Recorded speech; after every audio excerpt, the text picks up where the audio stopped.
Now, on behalf of the campaign, to welcome to the podium James Connolly Heron, great-grandson of the great James Connolly.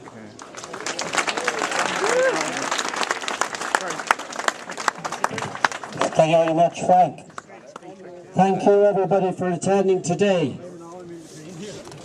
You show by your attendance today that the proposed destruction and demolition of this, the most historic site in modern Irish history, is not going to happen on our watch.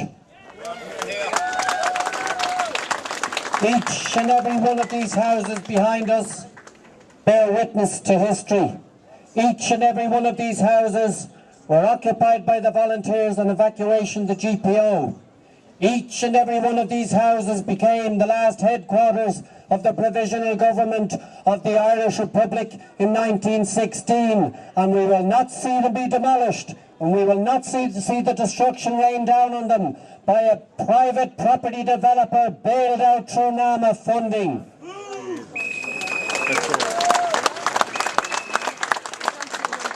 This campaign is now a decade old, a decade-long campaign to protect and preserve the National Monument and the terrace of houses that comprise the last headquarters of the 1916 Provisional Government.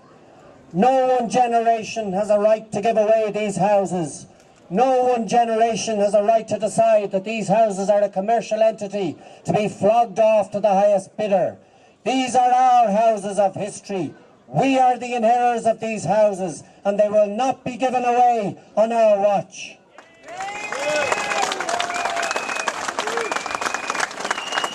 So let the message be clear.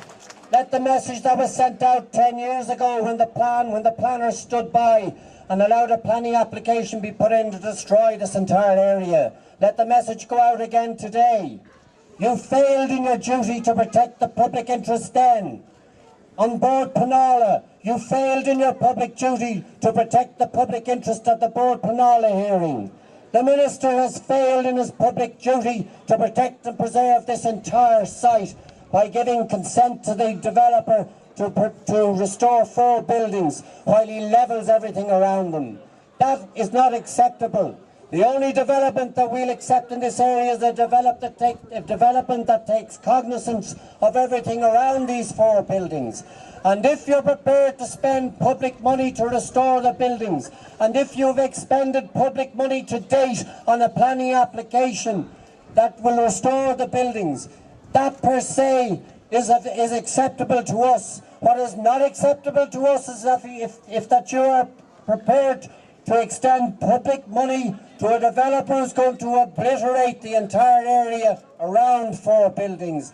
That is not acceptable, and that will not happen as long as we stand on this street.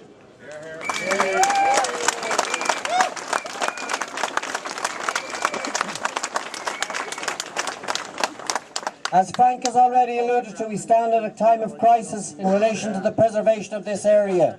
There's an election coming up, a local election that's of huge importance. Dublin City Council still have tremendous control in the future of this site and what's going to happen down here. They still own, in our name, 24 and 25, the last 2 houses on this terrace. They should not be handed over to any developer who has a plan to demolish the area around these 4 buildings behind us. And that message must be made very clear. And if a candidate knocks on your door, you have a simple question to ask of him.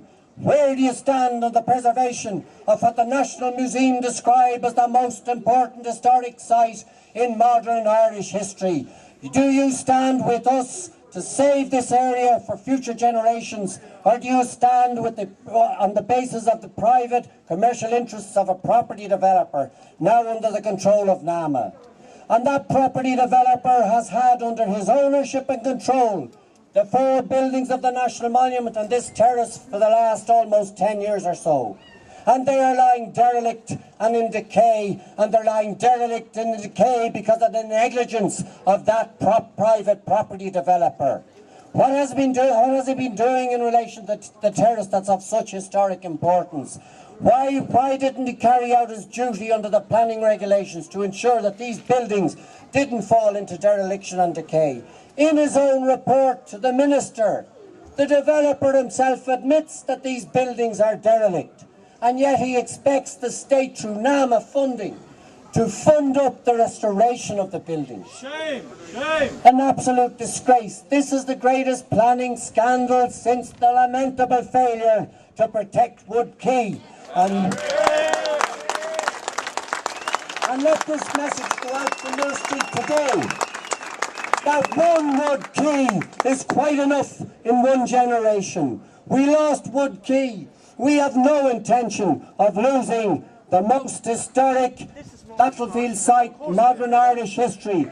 So say the National Museum. So say the National Museum, the experts in the area. So we have one arm of the state through NAMA about to demolish with your money, with public money, the battlefield site that another arm of the state, the National Museum say is the most important site in modern Irish history.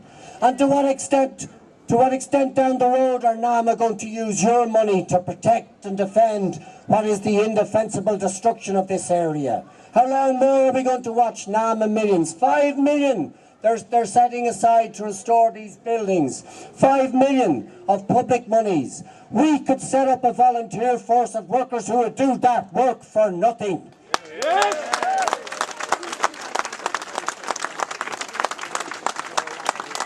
Let us be reminded, Kilmainham Jail was saved by a small body of active people. A small body of committed, active people. Mill Street can be saved the same way. Keep up your support for the campaign. The campaign continues, as we said at the last rally, no matter what consent is given. People in decision-making in this country in relation to the future of Dublin, the future of the cities of this country. You may not have no respect for our history and heritage. Well, we do. You may not care about what happens to areas like this that are directly linked to the 1916 Rising, the event in our history that led to our independence and freedom. You may not care what goes on in this street. You may not care that this street is to be turned into a gigantic Dundrum shopping centre. Well, the essential difference is that we care. That's what counts. We care. We do not elect you. We do not elect you to sit on your hands in either the City Council or in Dáil Éireann. We elect you to protect the public interest. We elect you to represent us. It's time you started representing us instead of the private interests of a failed property developer. The time has come. The elections approach. Vote accordingly, and we will save this area for future generations. Gurmila Magaf.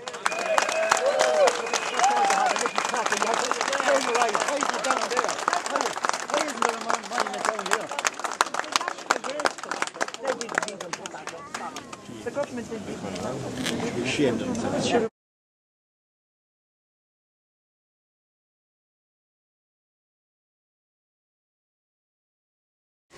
Marcus Howard, test 1, 2, 3.